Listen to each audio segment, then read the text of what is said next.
Hello. A huge shout out to our newest Patreon member, PSX Dad Andrew, who joins us on our Collector's Edition tier.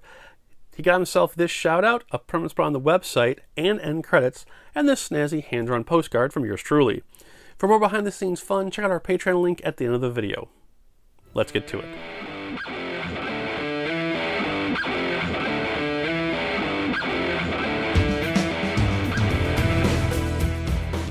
You're back.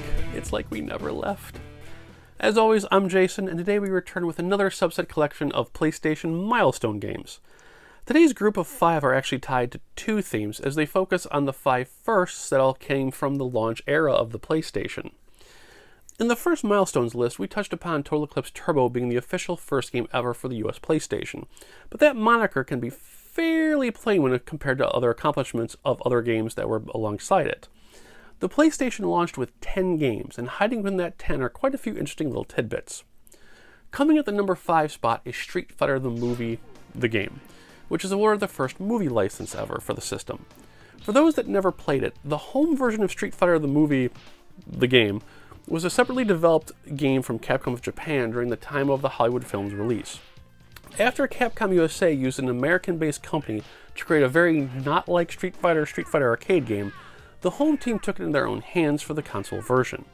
Using just the actors' footage from the game, Capcom of Japan instead rebuilt that on top of the Super Street Fighter 2 engine. The results were confusing, not what people were expecting, and truth be told meant that they left the arcade version to die. To this day, the original has never made it to home consoles, so the only way to play it is via arcade emulation. Oddly enough, but not really, the home version still holds a place in my heart for just being a reskinned Super Turbo. Jetting into the 4th spot on our list is the Raiden Project, which gets gleefully labeled as the first compilation disc for the system, since you can find the first and second Raiden buried within it. The Raiden Project is a fantastic spaceship shooter compilation that carries on to this very day. Raiden 2 was always one of my favorites just for the stupidly powerful and visually amazing purple homing laser, a feature I also adored from Aim the Top Gunbuster. Jumping genres lands us next to the 3rd game in our subset, NBA Jam Tournament Edition. It's not the first arcade game ported, since that would also include Ridge Racer and Raiden Project, but it was also the first game to use the Sony multi-tap. This accessory allowed 4 controllers to share a single port, which means on launch day you could have 3 friends over, if you could afford it, with all 4 of you playing on your brand new $300 entertainment system. The NBA Jam itself was a fantastic port with the usual console edits and still plays well today. The multi-tap wasn't too shabby either and found a nice little home in the sports genre. If you really want a standing room occasion, all you need to do is snag an extra multi-tap in any game that supported up to 8 players at a time. Seriously, 8 people in the same room, each having a wired controller that plugged into another wired accessory into the system, was a lot of cords to be around. If that wasn't a recipe for tripping over one, I don't know what was. Second place in our launch day milestone subset is Rayman, who admittedly could be given the first ever 2D platformer nod, but our focus today is instead on its green achievement. Chronologically speaking, Rayman is officially the first Greatest Hits game ever released. When the Greatest Hits program was launched in the 1997 era, there was a handful of games launched simultaneously to lower price points. The concept not only provided great savings, since you could buy 3 PlayStation games for the price of a single N64 cartridge, but allowed older games new shelf life. Rayman wins the award for first ever Greatest Hits game by a nose, literally, as it was released 2 days prior to the system's official launch. Had it been sold on the actual launch day, this milestone would have been a 4-way tie with Ballerina Toshinden, ESPN Extreme Games, and my baby, Ridge Racer.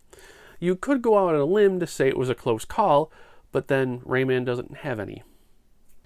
Which brings us to the final milestone of the episode. This one's actually fairly encompassing, and not unlike our previous entry, is a 1,284-weight tie.